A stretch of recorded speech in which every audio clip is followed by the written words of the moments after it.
मेरा नाम सोनू है और ये कहानी है एक भूतिया कब्रिस्तान की। मैं गांव में रहता था। गांव से कुछ ही दूरी पर एक पुराना और सुनसान कब्रिस्तान था, जहां मेरे चाचा कब्र खोदने का काम करते थे। मैं रोज उनके लिए खाना लेकर जाया करता था।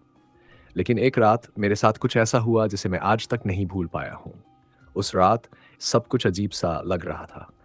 रास्ता बिल्कुल सुनसान और सन्नाटे से भरा था।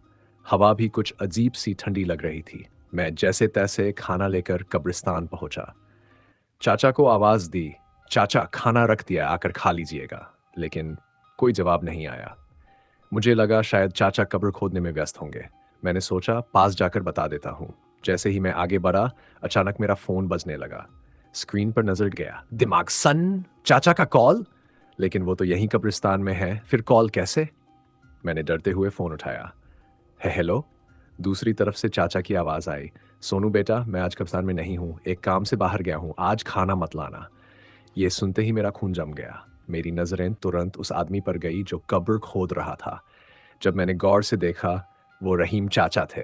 लेकिन उनकी मौत तो 4 दिन पहले ही हो चुकी थी।